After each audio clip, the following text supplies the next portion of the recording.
लक्ष्मी सबसे ज्यादा प्रसन्न कौन से दिन होती है? जम के बोलिए जरा। शुक्रवार।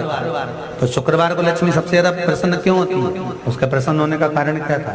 लक्ष्मी जी के दो भाई थे, दोनों की शादी नहीं हो रही थी, दाता और विधाता, दोनों का विवाह नहीं हो रहा।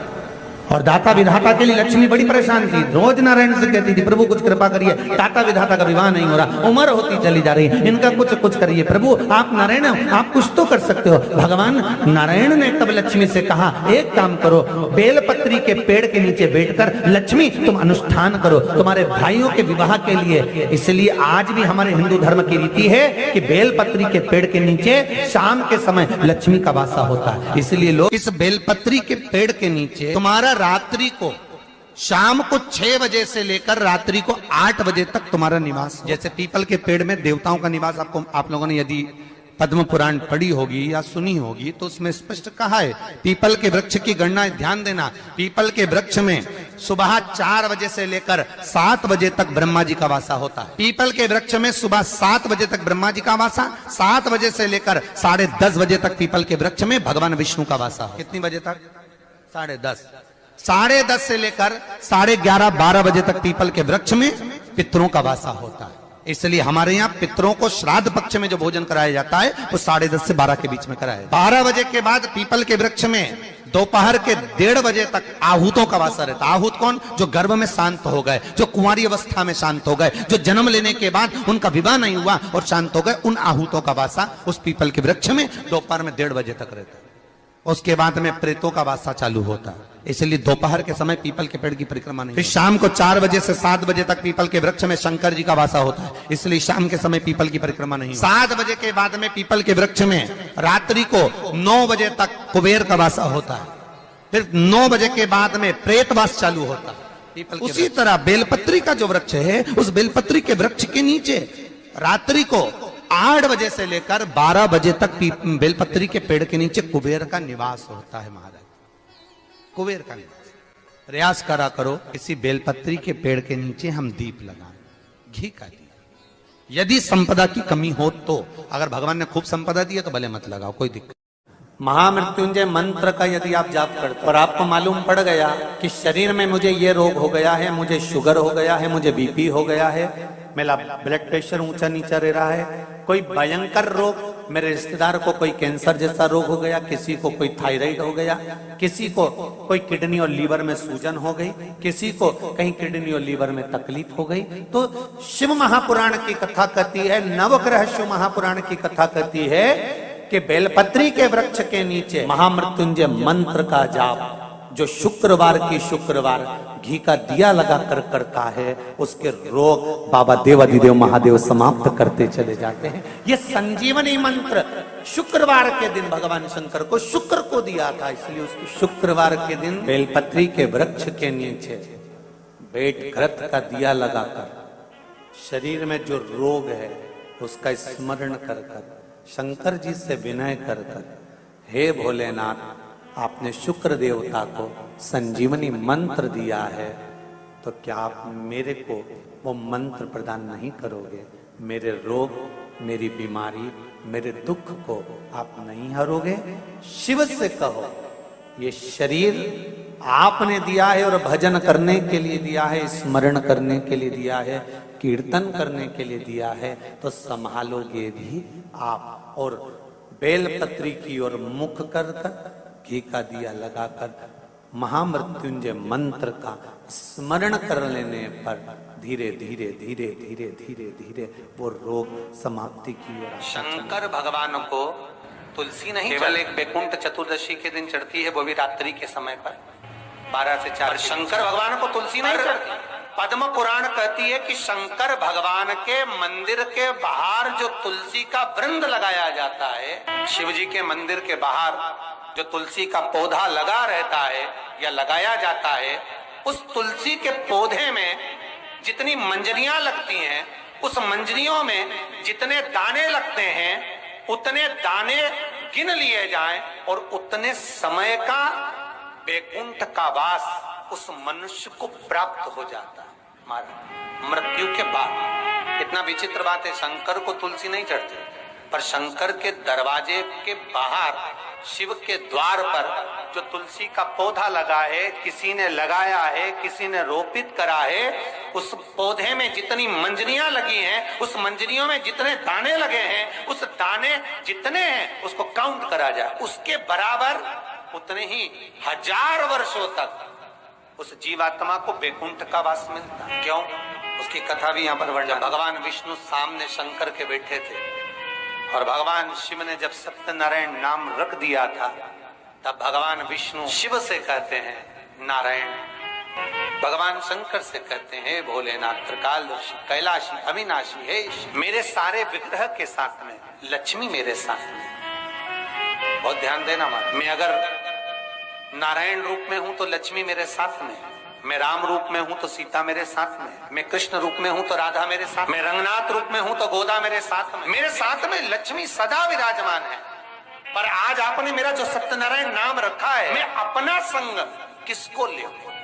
तब भगवान शिव ने कहा, जब बाहर निकले जो रोपित मिले बस वही आपको समर्पित हो। तुलसी का पौधा रोपित था, उस तुलसी के दल को भगवान नारायण ने अपना संग बनाया। और बहुत ध्यान देना, सत्यनारायण की कथा हो, चाहे भागवत की कथा हो, चाहे विष्णु पुराण की कथा हो, इन सभी कथाओं में सबसे ज्यादा प्रसाद की महत्वता नहीं है जितनी तुलसी के दल की महत्वता है।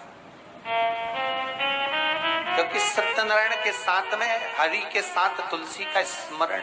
आज सुनते हैं तुलसी माता की चालीसा। यह चालीसा सुनने से होती है हर रोगों से मुक्ति, मिलती है सुख समृद्धि का आशीर्वाद। तो एक बार बोलिए प्रेम से विष्णु भगवान की जय, तुलसी माता की जय, भगवती माता की जय। श्री तुलसी महारानी करो विनय सिरनाय, जो मम हो संकट विकट दीजे मात नसाय। नमो नमो तुलसी महारानी, महिमा अमित न जाए बखानी।